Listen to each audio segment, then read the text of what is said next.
guys, it's Bridie and Dean back with the second part of our MCU ranking.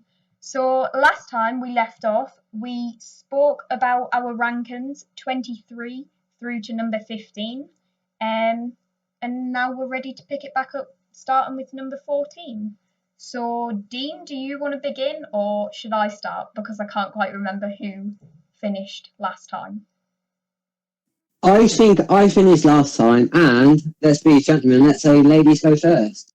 Okay, so I think this one's going to be quite controversial, but at number 14, I've actually got Captain Marvel. Ooh. Yeah, can you remember where Captain Marvel was on your list? I think Captain Marvel was on my list at number 19. Oh, so very high up. Yeah, it's not too much of a difference, but I suppose if you consider there's only 23 movies, then it is quite a big gap. So I'll just quickly go over the main reasons why I liked the film, and it's actually number 14 on my list. So as I mentioned when you were talking about it, I'm really not a big fan of cats at all. Like, I really despise cats. And in this film, I actually started to like the cat. And even the interactions with Nick Fury, even though, like, you expect Nick Fury to be this big, strong, and, like, mysterious guy, who's, like, I don't know, you just wouldn't expect him to be the way he is. And I think that's another, like, element to the movie that I really enjoyed, was seeing this other side to Nick Fury. Like, the comedic side to him, and just the young, naive, like, Nick Fury. I just thought that was really interesting. And I'm not going to lie, the CGI, in my opinion, was really good. Like, Samuel L. Jackson actually looked really young. Did you think it was, do you agree with that? Yeah, I agree that CGI was very good in it, because another example would be like It Chapter 2, and they made the kids look the exact same age as in the first It. Yeah. And I agree with you in that it's good to show that character as young, because he'd be young and naive. He doesn't have all the experience we all know for him to have in the later films. So, yeah, all good points. Yeah, I think that's mainly what made the movie for me. I mean, I can understand why a lot of people don't like it, because Captain Marvel, I wasn't really interested in her character. And considering she's the main character, you should be most invested in her.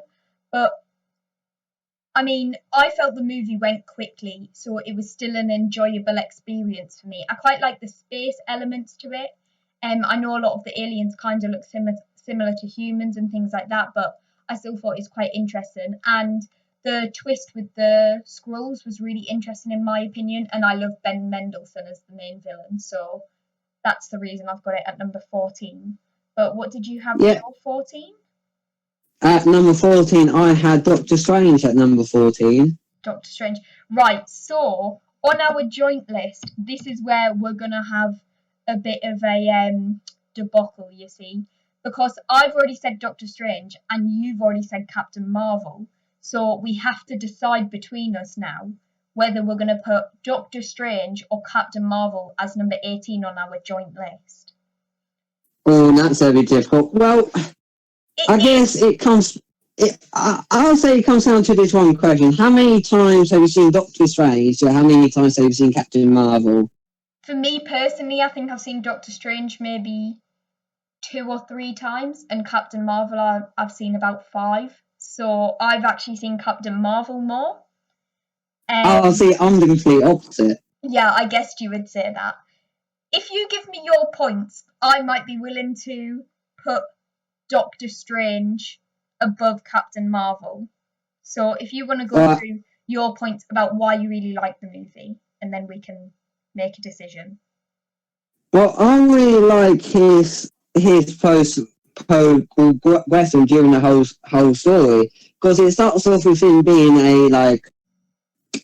he's brilliant at his job. He's number 1 in the world, and then he's a bit full of himself, to be honest. At this point, like Like he's just driving around in his bloody sports car, and then he has a crash, and then spoilers alert, and he just like messes up all his hands, so he can't use his hands anymore. Then he tries for months and months and months to get it repaired, but he comes up short, and then he somehow finds this guy who was, I believe he was disabled, and he learned magic to use his legs again. So it's all about how I think it's good because it's all about how selfish Doctor Strange was to how he is now, not being selfish, like helping other people, saving the world. And I just really liked all the special effects in it, with all the buildings colliding, going into a bit like intersection. I just really enjoyed the scenes, and for me, the film just went really fast. Yeah. It's a hard one because I found the Doctor Strange character a lot better in Infinity War, whereas I think he should have been better developed in his own movie. And I kind of found his character similar to Tony Stark. But there are aspects of it that I would consider to place it above Captain Marvel, like the visual aspects of it are stunning. And I do think he's got a character moment, an emotional moment, because originally I thought his shift was a bit sudden, but when I did rewatch it, I think the scene between him and the Ancient One just before she passes away, that is like the Tony Stark's turn moment that he has in the first Iron Man. I think that was that part for Doctor Strange, and Captain Marvel doesn't quite have that aspect to it. So for that reason, I'll be willing to put Captain Marvel further down on the list than Doctor Strange. So that would mean Captain Marvel is number 18 on our joint list, and coming in at number 17 would be Doctor Strange, yeah? Yeah, I'm with that. Are you happy? You should be, because I've given you a point there, so. You have indeed. Yeah, you must be. Right, so I went this time, so now it's your turn. Number 13. Right, so for 13, Yep. I have said Captain America 2, The Winter Soldier. Because... Yeah, go on. I can't believe you've got it here, but go on. Really? Well, I really enjoyed the whole... Yeah? No, I'm saying, yeah, I can't believe you've got it there. So low down, in my opinion, but yeah, sorry. Well, I just really enjoyed the whole thing about Captain America trying to find his old friend Bucky and try to bring back his memories, because he's not seen him since World War II. Basically, he thought he was dead, and he just finds out that he's still alive, and it's all about him trying to get back his best friend, basically. And there's some really cool scenes in it, like the scene where he jumps when he's in the Hector later, and that whole fight scene. And then I also believe in the Winter Soldier 2, that's when he finds out that Hydra is basically 50% of Agents of S.H.I.E.L.D., and then they have that massive power fight between who's good and who's bad. And I just thought it was a really good film.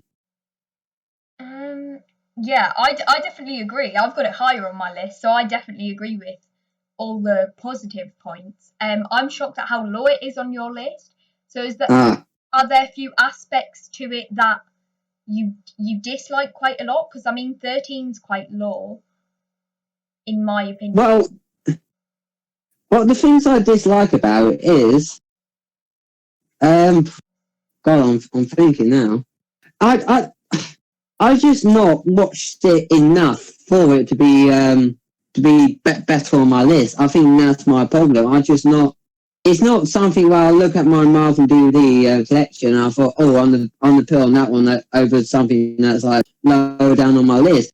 It is enjoyable, but I just don't think it's that you can just put it on like once every week. I get what you mean. I think because the story is so complex and it's got some of the most like exciting character development, it does seem a bit like a slower burn. Yeah. I would say it's one of the better made films of the MCU, but sometimes they are less rewatchable because when you're going into a superhero film, what you want is that big action scenes and all the characters joining together. That's what people look for. They just look for that popcorn movie excitement type of thing. And the Winter Soldier's a bit more complex than that, I think. So I do see where you're coming from, but I'll speak about it a bit more when we get to it on my list. So at Right. number 13, I've got Ant-Man and the Wasp. Right. And the reason, like, I know a lot of people don't like it that much, but the reason I've got it at number 13 is because I loved most of the film. I loved the relationship between Scott Lang and his daughter Cassie. Like, I've always enjoyed that, like, carrying over from the first film. And I think the beginning bit where him and her are, like, in his house and they set up some traps and things like that, I thought that was really interesting. And I like the way, even though Civil War was such a massive event and very emotional for most of the characters in the film, I like that Scott still retains his comedy, and even with the side effects, like he's got the anklet thing. I don't know what it's called. Do you know when you go to, like, you've been detained or whatever, you're out of prison, but you're not allowed to, like, leave the premises type of thing? Under house arrest. Yeah, you're under house arrest. So he's got, like, this thing on his ankle. And I even like the fact, like, they don't treat it dead seriously. They make a joke about it. And even the jokes in the movie where him and the Wasp, they're having that bit of a argument because Scott obviously stole the suit and went and fought with Captain America in Civil War, and he calls him Cap, and then she's like Cap, as if to say, like, what, are you best friends with Captain America now? I really enjoy all that comedy. And all the supporting cast in Ant-Man, like, I love. I think Michael Douglas's Hank Pym is great. And then in this film, they got Michelle Pfeiffer, who's an amazing actress, the old Catwoman, obviously. The only issue I would say is, like, she is slightly underused because you don't see much of her in the movie. But with there usually being trilogies in the MCU and like Ant-Man being announced for a third movie, I think that's something we'll get to see more of. I definitely think we'll see her more, and I liked just the little setup to the quantum realm, as well as the villain, because with the villain, like, you understood her motivation. She wasn't just a bad version of the main characters. Like, she was an example of how this technology and, like, science magicy stuff can go wrong, and really make people suffer. So I feel bad for her in ways because she is literally just trying to survive. And I like the twist because in the comics, Ghost was originally an Iron Man villain and he was male, whereas in this one it's, like, obviously a young female actress. And I like the way the visualized I actually remember reading that. abilities as well. What did you say there? Sorry, I was talking, so I, like, couldn't hear what you said. Oh, I said I also remember reading that fact when before I watched the actual film, that Ghost was a male Iron Man villain. So that is pretty cool how they we fitted her from that film role. I'll give them that, but yeah, it just wasn't really. Second. I think somebody's just at my door. 1 second.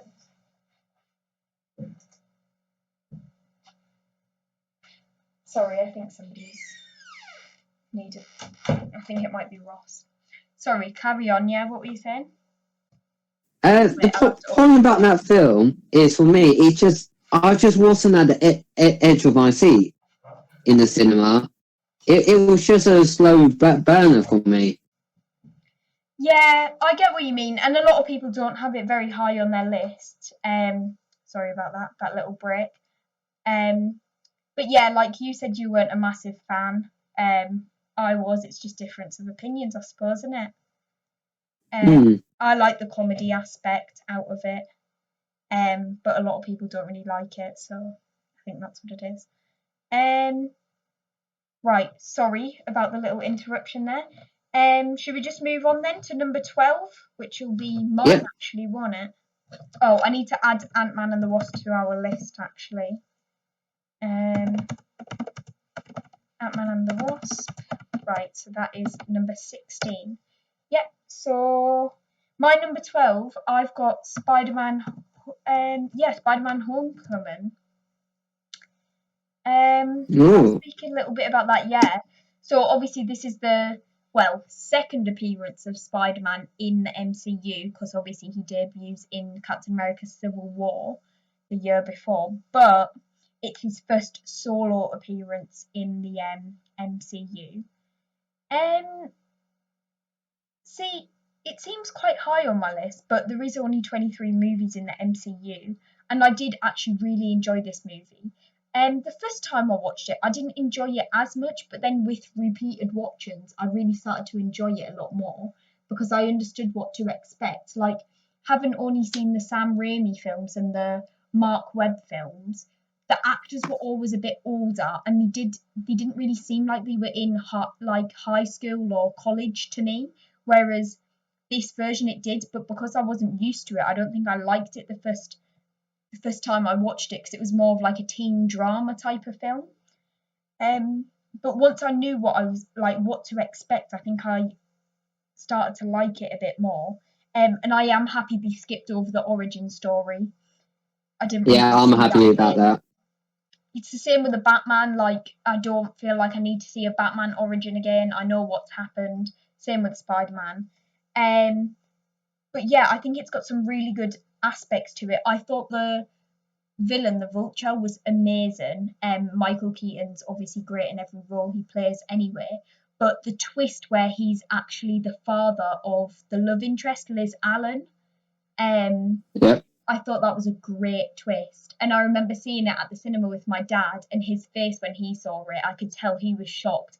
And it was the second or third time I was seeing it, and I was sat there excited, waiting for his response when he saw that. So that was a really great aspect of it. And yeah, I like the way they show he's getting used to his powers, so he's not fully aware of what he's doing, and how obviously he gets his friend to take off the training wheels protocol from his new suit from Iron Man, and he can't control it. And I do like the bit where he has to grow as well and use his old suit, but he's still there. I think that shows who Spider-Man's character really is. Like, it doesn't matter what suit he wears, it's the person that he is that makes him want to be a hero. Do you know what I mean? It's not the flashiness or the publicity he gets. It's just his, I don't know what it's called, like motivation. He just wants to be a hero and help people out because obviously in the comics he loses Uncle Ben and blames himself for it.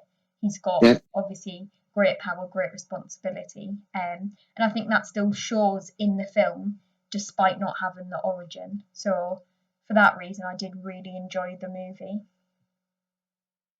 What about What do you yourself? think? What did you think though of the twist they did? Because obviously they made his aunt hot and did a whole Tony Stark flirting with his aunt. Did you enjoy that aspect? Because that Um, came out of the blue, didn't it? I'm not going to say I enjoyed it, but I just don't dislike it because at the end of the day, like I do think it is a bit strange that in the other films, like why is his auntie so old? In the 90s. Well, in some of them, like in the Sam Raimi ones, she's quite an old woman, like maybe meant to be in her Yep. 70s or 80s. And like when I look at my uncles and aunties, they're not that much older than my mum. So I'm like, or like my dad, do you know what I mean? They're similar ages. So it's not like I would picture if Peter Parker's meant to be our age, he would, or like he's even younger than us, should I say? So he's maybe what, 16 or something, 15, because he's in high school. Yep. What, he wouldn't really have a 90-year-old auntie, would he? Because that would mean his No, he wouldn't. like. I just don't think that would happen because then his parents would have to be what, like at least in their 60s or 70s or something, and then if they left him a few years ago, that means they would have been having him when they're very up. Like, I just don't think it makes that much sense. I'd understand it more if it was like his grandma rather than his auntie, but it's his auntie. Um, Hmm. so I didn't mind that, and I think it's more relatable to like what real life is like now. To be honest, like teenagers nowadays don't go home and get like a cooked meal off their auntie or parental figures and sit down at a dinner table as a family. They probably go home, go in their bedrooms, go on some games or do their own thing, and then their parents will call them when it's tea, and they either take it to their room or they'll like watch something whilst they're eating. They're not just going to sit at the dinner table and do that. Do you know what I mean? So I think the Raimi films and the Mark Webb films are a bit more outdated. So I like the new aspect to the Homecoming film. But do you want to say your number 12? Yeah, my number 12 was not Spider-Man, but Spider-Man 2. So far Away from Home. Spider-Man Far From Home. Yeah, it's Spider-Man Far From Home, yeah. Okay, I'll put that one on our list. So Spider-Man Far From Home, because I've already said that as my number 15. So that now goes on to our list. So why have you got it here? I got it there because I really enjoyed all the visual effects while I watched it in the cinema. I think it's great because it shows what life was like after Endgame, after the obviously that it is after Endgame, ain't it? I don't mind thinking that. Yeah, that was the last MCU film that's come out actually. Yeah, because obviously. Yeah, and that was it. Because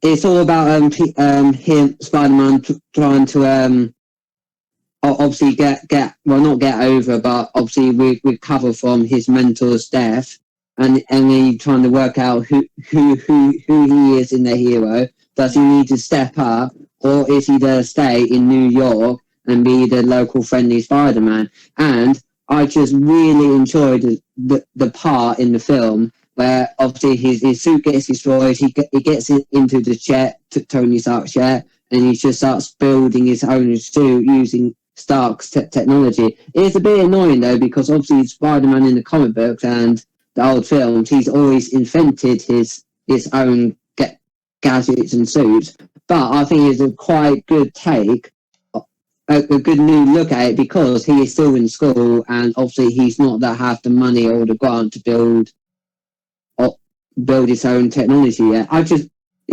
thought it was a good film. Yeah.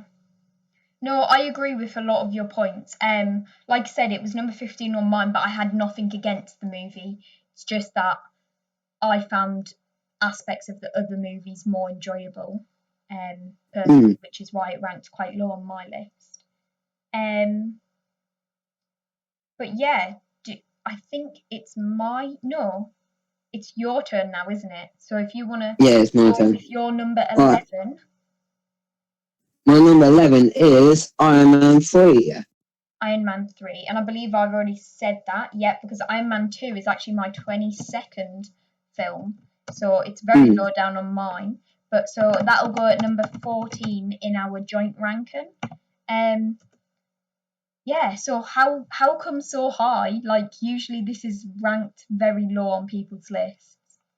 See, I really enjoyed it. I've watched it multiple times, and I just really enjoy all Tony Stark's like suits of armor, how he's coping with PTSD. I think it's PTSD, and I just love how he's coping with it all. And then there's obviously that scene where he loses his suit, so he just goes into the local DIY store, just buy a load of equipment, starts building his own gadgets, and go to infiltrate. Oh, what's his name?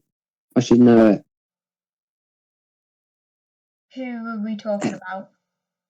The one that was in the film, he was paid to act as that certain Iron Man villain.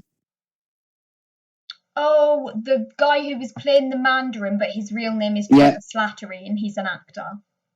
Yeah, that's it. Like, I'm really enjoying that scene. The only thing, though, that did disappoint me, well, it's completely stupid, is at the very end when Tony Stark's girlfriend obviously got the superpower and that she could like shoot planes from her hands, if I remember. Why would you not want to keep that? See, if that was me, I wouldn't want to keep it. If it was like nuclear and you could die from it, yes, then fine. I do understand why you would get rid of it. But personally, I would keep it. And I just really enjoyed the ending fight scene when he just calls in all his suits of armor. They're all basically turned into droids. And then he's like switching from suit to suit as one gets destroyed. I just thought it was a really cool film. And if they ever do Iron Man 4, I think the kid from Iron Man 3, the one who gets all the presents at the very end, and who was also in Endgame at Tony Stark's funeral, I think it'd be cool to see him to take up the mantle as like Iron Kid or something. I think that could be a cool way to go. Yeah, because people have speculated about that because there's a character in the comics called Iron Lad who is actually Kang the Conqueror, if you've ever heard of Kang the Conqueror. So no, I haven't actually. Kang the Conqueror is a time traveler, and Iron Lad is an like alternative or younger version of Kang the Conqueror. But Kang the Conqueror is also, is it? No, it's not Nathaniel, I don't think. Is it? Yeah, I think he's Nathaniel Richards, which is the son of Susan Storm and oh my god, I've blanked on his name. It's not Mr. Fantastic. What's his first name? Reed Richards, that's it. Reed Richards and Susan Storm. Yeah, I think Nathaniel Richards is their son, so it would all tie into the Fantastic Four as well. But that being said, it's recently been announced that there's an Ironheart TV show being developed by Disney Plus. I think it's Disney Plus. And Ironheart is sorry, my voice went a bit funny. Ironheart is actually oh, what's going on here? A female version of the Iron Man character. She's like a 15-year-old high school student, but she's very intelligent. Oh, was that a comic book first? Her name, it's Riri Williams. She looks. Because I don't know if her design was based a bit off Rihanna as well. I'm not because but yeah, so I suppose that's all up in the air, and the possibilities are, limitless. It just depends what Kevin Feige and the heads at Marvel decide to do. So yours was Iron Man 3. That was number 11, wasn't it? Yep. Yeah. So my number 11 was actually the first Iron Man film. When I first watched this, I wasn't a massive fan because I just don't like Iron Man's character. I'm still not a big Tony Stark fan. Like, I am a lot more, but that's only happened since Endgame and the very end of Endgame, because even before that, like, before the very end, and I was thinking he's still being a bit of an arse in Endgame. So I've never really liked Tony Stark. But I rewatched the first Iron Man a few weeks ago with my brother, and I just really enjoyed it, and I was surprised at how much I enjoyed it. And I'm also one of them people who loves things like training montages and seeing how people develop and how they work hard to build themselves up. So I love the first Iron Man because obviously the first part he is, he's an arsehole in the cave himself, and then he gets put into the situation that he can't really cope with, and you see him start to break down a bit emotionally, and then obviously he makes friends with that, what's his name, Hanson. I always forget his name, the guy in the cave. I think it's Hanson or something along them lines. I can't remember. And when he dies, that's obviously quite upsetting. But yeah, I like to see just the breakthrough of that, and then how he comes back, and when he's coming back, he's still on this journey, and it shows it has actually changed him. And I love the way he's just building up his suits and experimenting, and he's trying like 1% thrust capacity, and it's shooting him all the way up. And looking back on it now, it shows how much he's developed as a character, and with his power set and everything along them lines, all of his suits and stuff. So I love all of that, and I think the supporting cast is really good in it. Like Pepper Potts, I think she's really good. Happy Hogan, I think he's good. I did think Terrence Howard was good as War Machine, but now we've got Don Cheadle, I prefer him. But Terrence Howard still did a very good job in my opinion. There was something else. Oh yeah, the ending of it as well. I just think it's amazing. Obviously that end "I am Iron Man" line. that just made the whole MCU. Mm. And that wasn't in the script. They were going to go with the original comic stories, because in the comics, Tony Stark isn't classed as Iron Man. Iron Man is Tony Stark's personal bodyguard in the comics, and that's who everyone thinks he is. So he's got an unknown identity. People just know he's Tony Stark's bodyguard. And they were going to do that in the movies. And then Tony Stark, so like Robert Downey Jr., was just like, nah, I'm not going with that, and said the line. And then the whole MCU is different because of it, but it's the MCU that we love. So I appreciate Robert Downey Jr. for that improvisation as well. And it's just made the whole MCU, really, hasn't it? And the introduction to Nick Fury as well in the post-credit scene was like, wow, this isn't just a film. This is going to be a franchise. Can they really? Yeah, it was the birth of the franchise, wasn't it? It was a baby that kicked out it all. The Avengers, it was like they're going to try and bring this all together.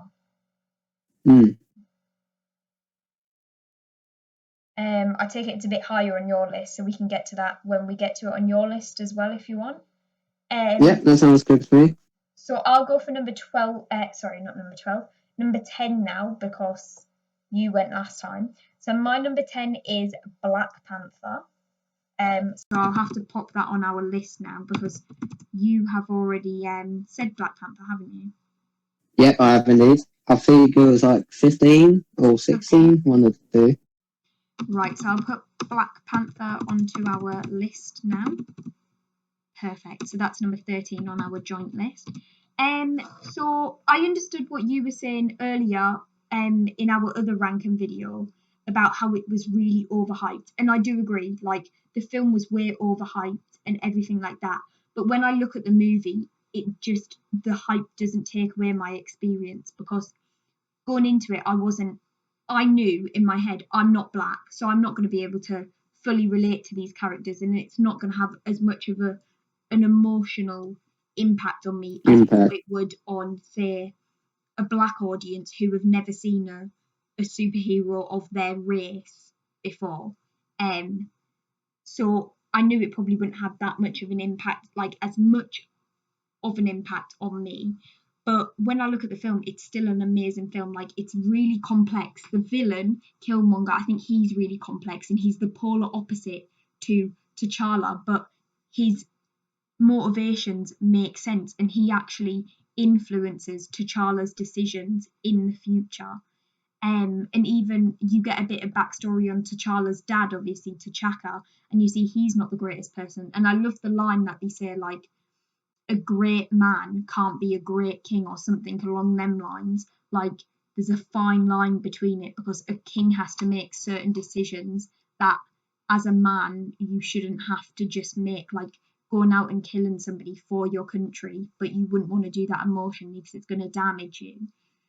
So I think the character arcs are really complex, and obviously especially with Killmonger, you really feel for him. I like the action scenes, even though they're not as good as what I would have liked. A few of them are. They're quite slow in my opinion, and they're not loads of explosions like I expect from the MCU, but that change is nice. Like the Warrior Falls fights are very nice because it is slower paced and it's not loads of explosions, but that's a nice change because it's tradition. Yeah. And I must admit, the whole, like the set pieces, the world building of Wakanda and the costumes. Yeah, Wakanda's amazing. The costumes are phenomenal in the film. Like, they're definitely some of the best, if not the best, MCU costumes as of now, I think. And I love the costume designer really explored African traditions and their culture and what they wore. And you can see that because the tribes actually wear traditional garments and things like that. So yeah, I just thought overall it is a great movie.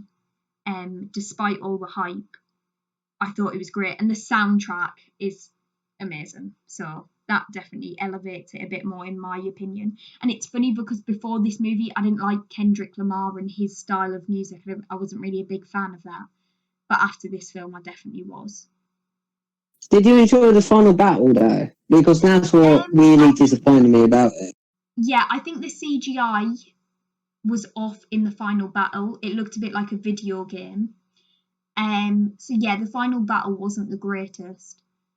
And I don't think all the action was, but I think as a overall movie, it was great. But yeah, the final battle would be the one or two things that I would say I didn't really like in the film is that final battle, and also killing off Claw, because I really like Claw. So I wish we could have seen him survive for a bit longer in the MCU, but you never know. They can always do resurrections. I doubt it's going to happen, but at least we got his amazing performance in the film, so I'm happy with that. Was Claw the one though that played Gollum in Lord of the Rings? Yeah, Andy Serkis. Yeah, it's him. Yeah, he's great. That guy. Yeah. So yeah, he's very good in the film. And yeah, that's my opinions on my number 10 movie, Black Panther. So if you want to go with your number 10. Right, my number 10 is Guardians of the Galaxy 2. That is my number 10. I've said that actually. And you know what? I've put Black Panther as 13, but we could probably take that off because we'll have to decide whether we put Guardians 2 or Black Panther there. Now, after I've made my points about Black Panther, you might be more considerate of mine. So I'll let you make your points about Guardians 2, and then we can decide. Yeah. So if you go ahead and make your points about why you liked Guardians 2. Right. The reason why I like Guardians 2 because I like the fact that during the film it showed the original cast of the Guardians of the Galaxy in the comic books. I thought that was a really good hint at what they were when they first came out, and then what the actual team is now. Yeah, Starhawk. And yeah. Yeah, I really enjoyed that. And though it was a bit short-lived, I'm just glad that they put that in there. And yeah, I just really liked his I should know his name. What's the guy? The blue guy with the arrow, if I could say arrow. Oh, what's his name? Yondu. Yeah, Yondu. Like, I thought he was great in Guardians of the Galaxy too. Like, yeah. It was just so good, and then he got that upgrade for his metal mohawk, basically, and that was wicked. The only thing I was a little bit disappointed was the ending battle again, but only one small detail is when he turns into a giant Pac-Man and just starts attacking Eagle like that. And that's the only thing that disappointed me in that. Well, that and the soundtrack was not as good as Guardians of the Galaxy 1. But I guess we can let that live. And but the soundtrack is still so good. It is still good, but it's not nowhere near as good as the soundtrack in Guardians of the Galaxy 1. But I'm thinking more along the lines of comparing Black Panther to Guardians 2 because they both got very good soundtracks. I mean, we can't just base it off in the soundtrack world, though, can we? Well, no. So what are you thinking then? It is Black Panther and Guardians 2. The way I see it is thinking about both. If you think about both them movies, think about key scenes in both them movies. Yeah, I mean, for key scenes, you got to give it to Black Panther because Wakanda plays a big impact in the later films. Yeah. So, I reckon it should be Guardians and Black Panther. So make Black Panther the better film. Yeah, I'm happy with that. So you're giving it to me. Right. I'm giving it to you. Comes in at number 13, and then that would mean Black Panther comes in at number 12 on the joint ranking. Okay. So now we're down to number 9 on our personal list, and it's your turn. Right, for number 9, I said Civil War. Right, I'm surprised you've got it this low again, but actually number 9 is quite high. Do you want to speak a little bit about Civil War then? Like what you like and what you don't like about it? I'm going to start off what I didn't like with it. I'm a bit contradicted because in Civil War, obviously in the comic books you had so many more characters, and that's why I'm a bit contradicting myself because obviously you can't have all the characters in Civil War, and that one thing that really annoyed me was when Ant-Man turned into a giant and started fighting as a giant. That bit seemed really slow motion to me. Why would you be a slow motion as a giant? Surely you still be punching at normal speed. But I'm guessing even that big it would look slow motion. I don't know. I just didn't really enjoy that bit. But it was quite. Another good thing as well, it was great how they also introduced Spider-Man into the universe. That was great. And the whole rivalry between Iron Man and Captain America, and how Iron Man is basically sticking with the government, where Captain America is saying no, we need to do what we need to do. We are not the government's weapons. That was a really cool conflict. And then that scene as well when half of Captain America team is stuck in prison and they go to basically get them all out. That was really cool because they show how bad that top security prison is. It's just in the middle of ocean, waves going everywhere, and the only way in or out is by helicopter. It's a good film, but I just wanted more. But obviously, you can't get more because it's not a comic book. Yeah, that's one of the things a lot of people say, and even though I'm a comic fan, I disagree with it quite a lot because I think at the end of the day they're a different medium, and if you did adapt it, say it was possible, it wouldn't be because obviously they didn't own all the character rights, and I think the budget would just be way too high. It's not. You can draw anything you want. You can't film anything you want. People's bodies can't bend and stretch like Mr. Fantastic in the Fantastic Four comics. It's not possible. So the amount you would have to spend. The thing is with comics and drawing and things like that, the possibilities are literally limitless, whereas in film it's not. And like I said, it is a different medium. And the other reason I'm happy it wasn't exactly the same is because, well, for that reason, you don't want everything to be exactly the same. Like, yeah, I don't think you want everything to be the exact same. Because then it'd feel like you wouldn't want to watch the same movie over and over and over again. I mean, sometimes I might if it's a Marvel movie, you never know. But you just get bored of the repetitiveness, and if nothing changes, then nothing can shock you, and it stops eliciting different emotions. Like with films, I think they should create a response in the audiences. But if you've read it and you know exactly what's going to happen, then how can it do that? Do you know what I mean? And that's well, I also don't know. that's also the part of like Civil War. Like not Civil War, sorry, Captain America: The Winter Soldier. I love Captain America: The Winter Soldier, but I do think it would have been better. It's probably more enjoyable, and it hit them fans harder who hadn't read the comics and didn't know that the Winter Soldier was Bucky Barnes until they saw the film. Whereas fans like me, for example, knew it was Bucky Barnes going into it. So when we saw it, it was a shock, and it is emotional to see Steve's response, but it's still not as hard hitting as what it will have been to people who didn't have a clue that was Bucky Barnes. Do you know what I mean? Yeah, I think I know what you mean, but probably though, I'll say more than 50% or even maybe 60% probably would not read the comic books and probably would just go and watch it for the first time in the cinema.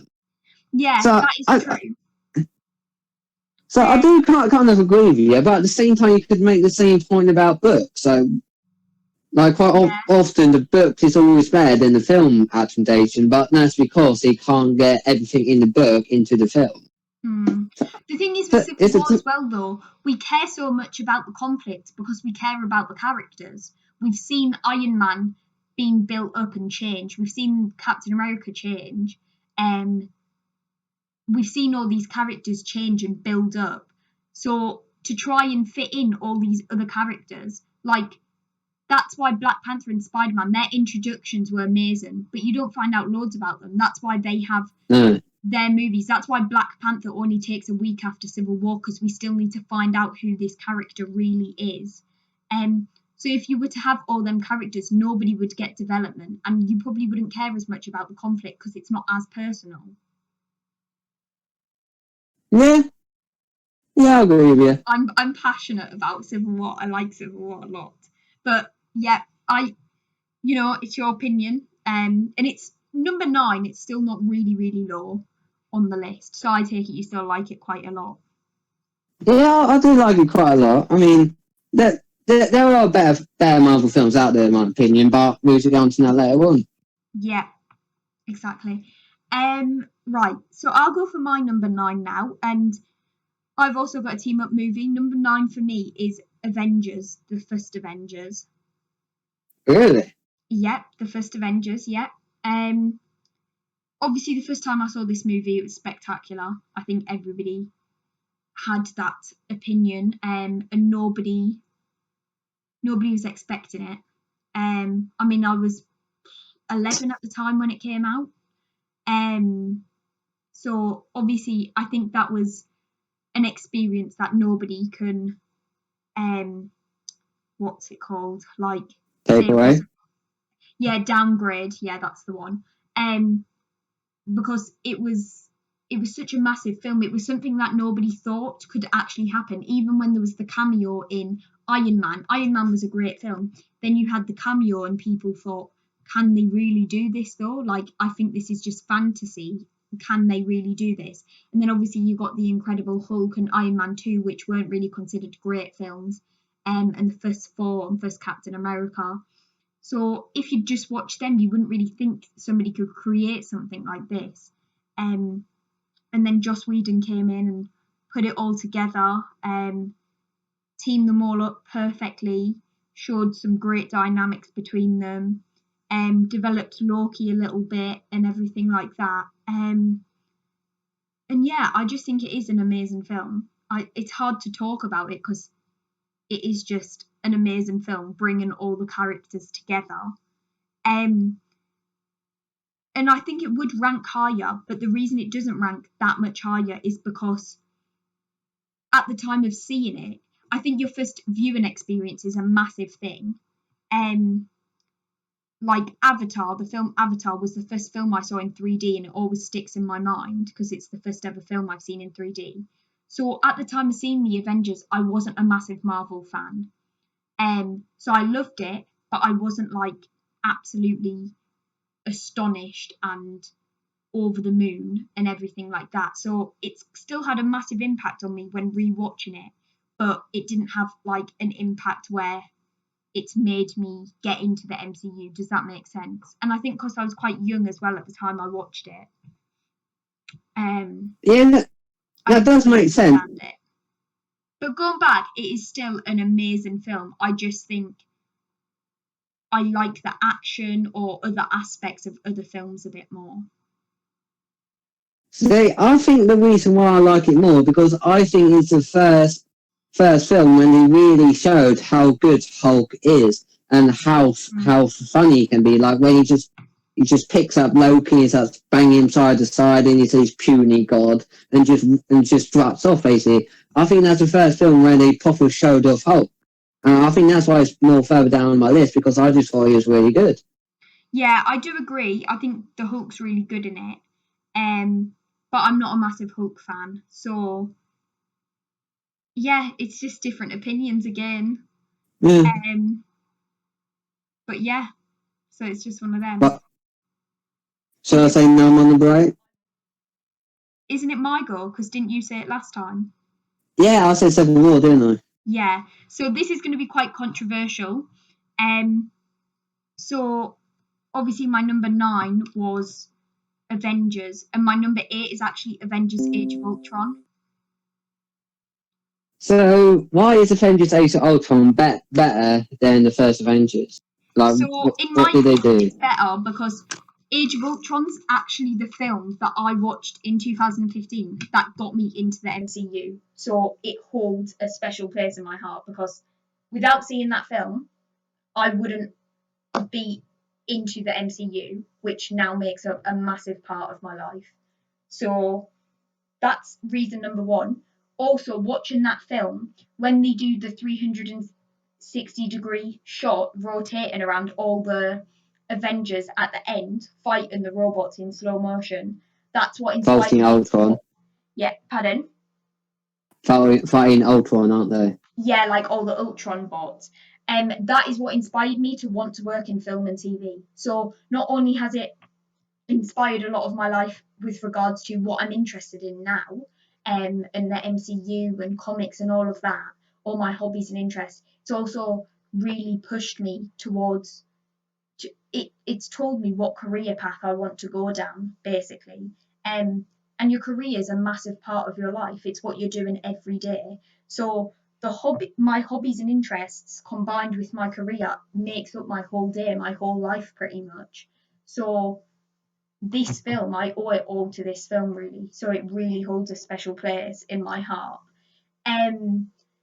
So that I would say that's the main reason. But I know a lot of people didn't like Ultron, but I actually quite like the quirky humour he's got. I find it quite funny. I know he's completely different in the comics, but again, I'm not against that because I like newer versions of things. And I think in the movie, in the context of the movie, it makes sense. Tony Stark developed him. If you think of the way Jarvis is very professional, but he still has a joke with Tony. I think if you look at it in that way, it makes sense why Ultron is the way he is. So I like that. I do wish he'd stuck around a bit more, but that's something that could still be a possibility because in Spider-Man Homecoming you do see an Ultron bot head and its eyes glow red, which would make you think it's still alive, or still online or something.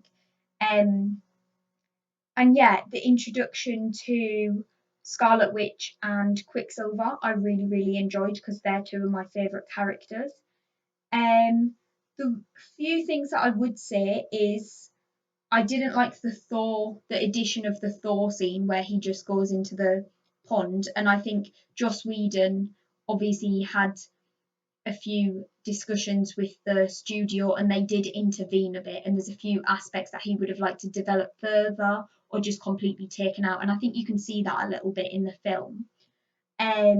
And I didn't like the Quicksilver death scene because I really liked Quicksilver, and I think he's got an interest and power that I would have liked to see developed further in other movies. But other than that, I think it's a great film. Yeah, I agree with you. It's a really great film, and how that they obviously went to that town, wherever that town was, and the whole city was going up, and they were fighting against the clock. And then, yeah, it was really sad when Quicksilver died, and then it was a birth to another really powerful superhero, the Vision. Yeah, it is a really good film. Yeah. And like I said, it's all this what I love about films, it all like different films affects people so differently, and the MCU is so subjective, so is film, just content in general is so subjective. So it affected me really personally, but for you it might not have. I could love it, you could hate it. That's what I love. That's why I like discussing why we've put things in certain places so you can see and understand why other people like things more than you or maybe like them less than you. But that was my number 8. So if you want to go for your number 8. My number 8 was the first Iron Man film. Okay, so I've already said Iron Man, so I'm going to pop that one on our list. And do you want to discuss that one a little bit from your point of view? Why you've got it there? What you liked, maybe what you didn't like? Well, it was very similar points to you because I really enjoyed the whole scene when he was building up his suit, and then I also really enjoyed how they showed basically how he worked with Hot. That scene where he clapped his hands and all his Harlequins just came up, and he's just like throwing things side to side, and he's building his suit, and then he picks the color of Mark 1 because of his favorite car. I want to say the Firebird. And I just really enjoyed all them factors. And then when I was younger, I enjoyed it even more because I just remember thinking, wow, this is great. How can they do all this in the film? The only bit now I was a bit annoyed with was when he breaks out of the cave. He's he's in the suit that he's made in the cave. He turns on the jetpack and he flies and he flies off, and then he crashes into the desert. How did he just basically walk up and like basically be unscathed from that? Like I feel like you would have broken a leg or something. Yes, he's in an iron suit, and yes, the iron suit was working fine apart from certain bits, but you know. Yeah, I agree with that one. I mean, I know he lands in the sand, but still, I think it is what's it called? Suspension of disbelief with that one. Yeah. And obviously you do have to do that a little bit. Obviously considering they're superhero movies, so there are going to be aspects that are a bit, you know, not fully believable. But I agree. I agree with all your points. I do think it is a great film. Was the Black Widow in the first Iron Man film? The Who, sorry. Were we introduced to Black Widow in Iron Man 1? Black Widow was actually in Iron Man 2. Iron Man. Yeah, it's Iron Man 2 that Black Widow's introduced. Nick Fury's introduced in Iron Man 1, but it's the post-credit scene. Yep, that's it. And the other factor I really enjoy about Iron Man 1 is how they kind of made it realistic about how you can only fly up so for before the ice infects with your iron suit. And I thought that was a really cool factor to how he won his first battle. Well, yeah, and I like how you see in Infinity War as well when obviously he's adapted his suit, obviously, but Peter Parker's as well, so that he can breathe when he enters the atmosphere. I think that's quite interesting, and obviously it ties in later on. So it is a great aspect set up. Should we go for our number 7s? Yeah, let's go for number 7s. So that'll be you first. Right, for number 7, I've got Spider-Man Homecoming. Okay, so I've already got that, so I'm going to add that. Spider-Man Homecoming. Perfect. And do you want to speak a little bit about it? The reason why it's at number 7 is because I think the villain is great in it. He's my favourite villain in all the Spider-Man films so far. I just think he does a brilliant job, and the way their battle is also so good. And then obviously the final battle, Spider-Man lost his suit, then he had to wear his old suit, and like you said earlier, it's not the suit that makes the hero, it's the hero that makes the hero. Yeah, something like that. I just really cool that. And then it was also very funny as well, like the whole parenting controls on Stark's suit, and how he's trying to unlock it, and then he activates kill mode, so he quickly turns off kill mode. I just think it's a very funny film, and I just think they've done really good job with it. Yeah, I agree. I do think the Vulture's definitely one of the best MCU villains. Not gonna lie. Michael Keaton, obviously, great performer as always. Yeah, like I said, I gave my opinions on it earlier. I think Ned is really funny in it. Especially the part when obviously he's being the guy in the chair and the teacher comes in and she's like, what are you doing? And he's like, I was watching porn. Like, I just find that quite funny. He's taken teenage tropes and he put it into the movie. Yeah, the only thing I would say is the end battle doesn't really feel like an end battle for me. Like, it's just a helicopter crashing basically, or like an aeroplane crashing, and that's the proper end-to-end battle.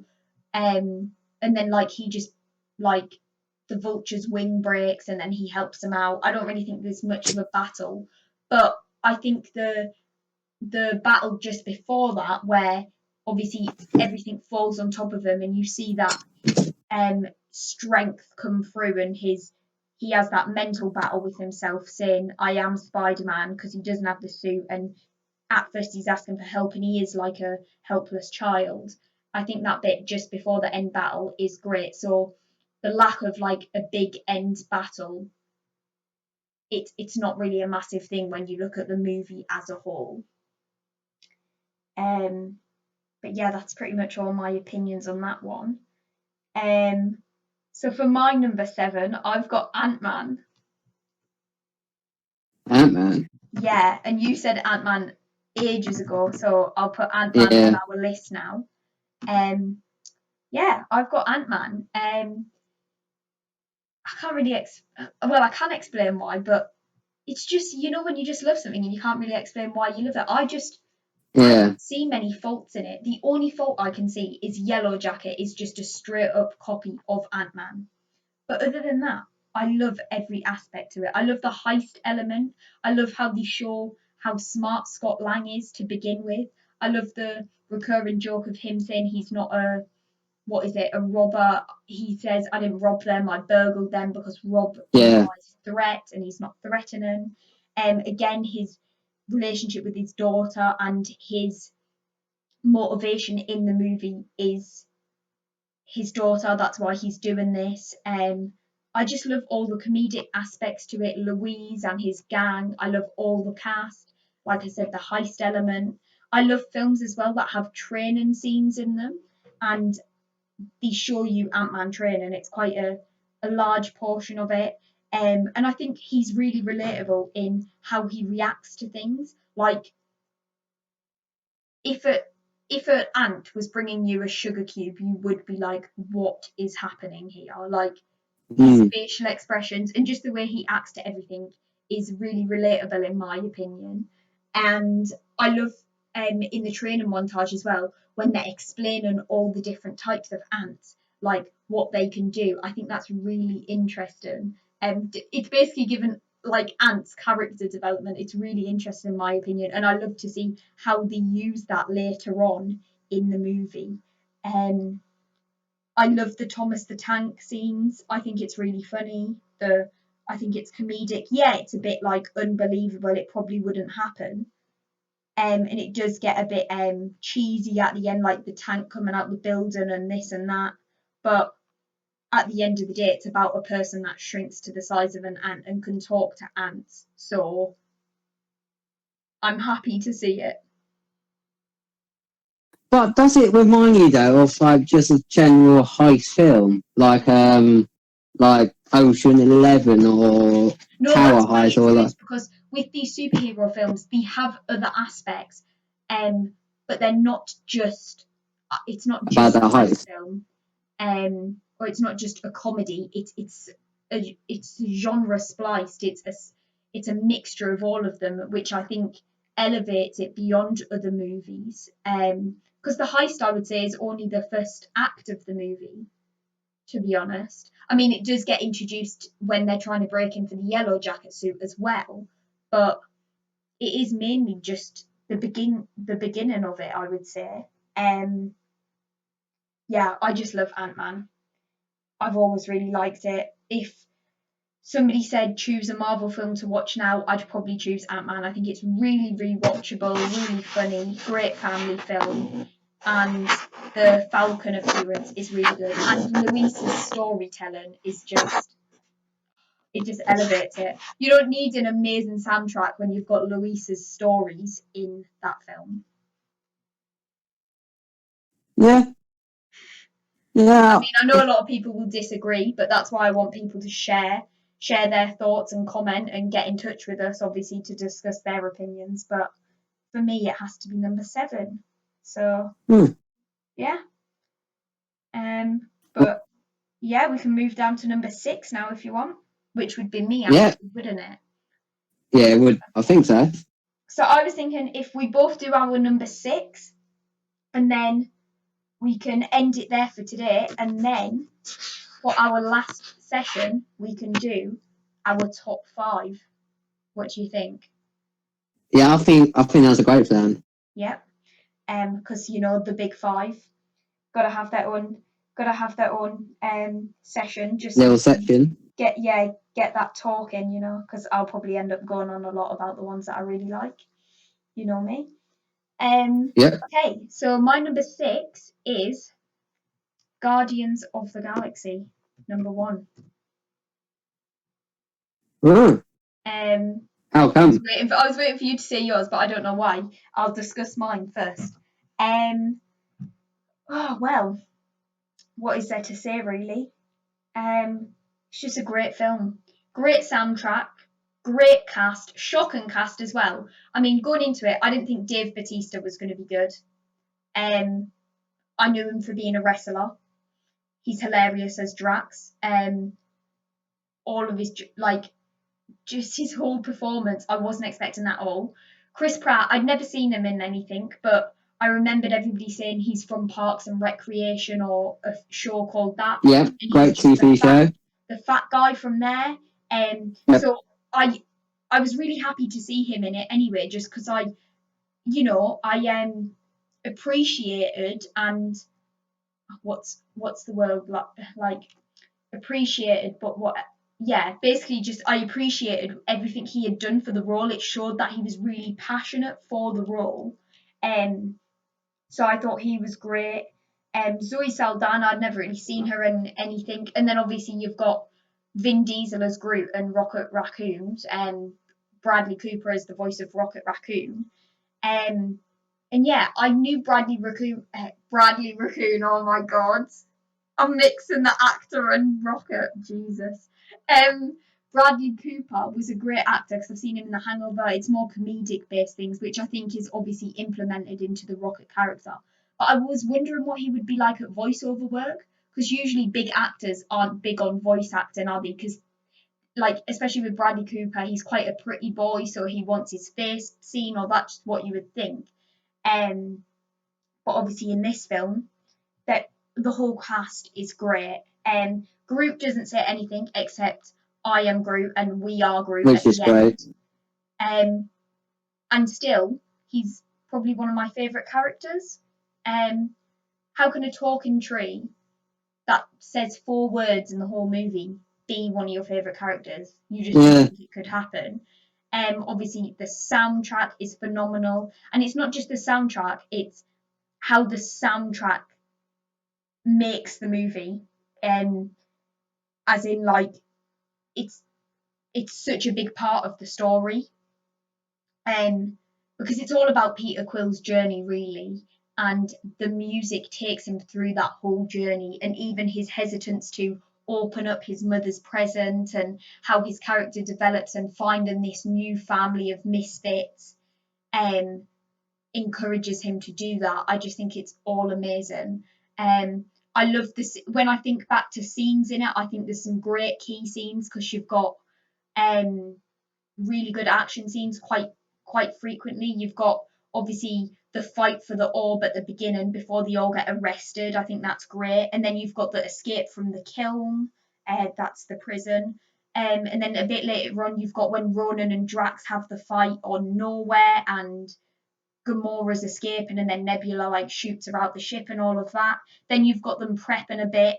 There's a bit of cherry bomb playing, and they're getting ready for that final action scene. And then you've got the final action scene as well. Yeah, the dance off. It was a bit silly and everything like that. Very funny though. Yeah, I still Very like funny. it though.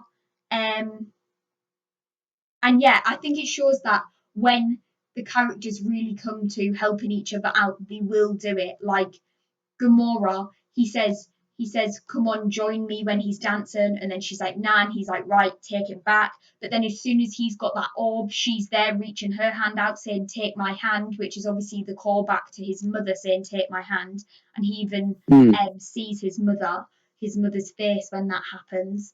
Again, reinforcing the thought of family. Yeah, I just think it's a great film. The only one thing downside to it, I would say, is Ronan is a bit of a bland villain. Um, but other than that, I can't say that Ronan's character took anything away from the film, in my opinion. I think it's more about developing them characters. The villain isn't that important. Like, he needs to be there to drive the story forward, but it's about the coming together of the group that makes the film. Hmm. But I think he could have done more with the Power Stone, though. like, for the first time I saw it, I thought this is great. But then after obviously Endgame and Infinity War, where you saw what the power of the Infinity Stones can do, I wish he kind of did more with the Power Stone. But at the same time, if they did that, I don't know. I don't think the team could really handle it. The Power Stone, if he used like a lot more of it, if that kind of makes sense. Yeah. Yeah, I do get what you mean. He could have done a lot more with the Power Stone, and I feel the same about all the MCU movies. I think they could have done more with all the Infinity Stones, to be honest. But Mm. at that time, they probably didn't know the full extent of the powers and things like that. And they're already quite long movies, so if you consider trying to put them aspects into it, does it take away from character development, and is that worth it? Is it worth taking away from your characters to Show develop off a Power this Stone. stone? Yeah, which you're going to see a lot of in a future movie with Thanos. Mm. Do you know what I mean? Yeah, I know what you mean. So I would say I do get what you're saying though, because it might have made things a bit easier in Infinity War. We would have been more nervous, maybe more stakes. But then again, I don't know. I just enjoyed it, so yeah, Mm. it's hard for me to say. What about what about you though? Your number 6. My number 6 was Avengers 2: Age of Ultron. Okay, so we've both said that now. So we will put that on our lists. See, you were shocked at my positioning of Avengers Age of Ultron, yet it's actually higher on your list than it is on mine, Yeah. which is quite Well, funny. I think you were more shocked by the fact I'd put it in front of Avengers. yeah, because obviously Avengers is higher up on my list, but I Yeah. just think of Avengers for me is gonna. Uh, it's the first like Marvel film. I was like, wow, they brought it all together. This film is great, and I saw it like so many times. And then Yeah. even when it comes on the TV, I would sometimes now just sit there and watch it, like watch all the advertisements in between itself, just put it on DVD. Yeah. It, but we're not talking about that when we're talking about Avengers 2, aren't we? Yep, we're talking about Avengers 2, yeah. Avengers 2, I really enjoyed the bit where obviously Tony Stark built all the little Avenger bots to help out the Athenians and stuff, and I just really like the way that Ultron just take over of all now, took over Jarvis as well, and just made it into his own but his own self basically, Yeah. and uh, and then the whole scene when it rise up the city, like I said earlier, and then I was a bit. I will be honest. I was disappointed with Quicksilver. Like personally, I think he could have dodged them bullets and still save Hawkeye. But Yeah. that's just me personally. I think he would have been faster than that, and I really like the way they showed off Scarlet Witch in this universe. They've done a fantastic job with it, and how Ultron is obviously misleading them to start off with, saying the Avengers are bad. Stay with me, and then they see who Ultron actually is, and they join the Avengers side. And then, like you said earlier, that 360 view is just brilliant, and yeah, it Yeah. is a good film. It is. It is a very good film. I know people have like they don't like the Bruce Banner and Natasha relationship thing, especially I think more so because it wasn't developed in later movies. Um, but yeah, I think it is a great movie. Yeah, there's not really much that can be said. Gives you the action, it gives you the emotional moments, it gives you a bit of character development. It travels around quite a lot. I like the way it ends with the different team and like they've gone off in their different ways. Yeah, I think it is a really good movie, and I think it gets more hate than it deserves personally. But yeah, I agree. It's a really good movie. And I think yeah, it's number 6 is a good position for it. Like on your list, obviously it was number 8 on mine.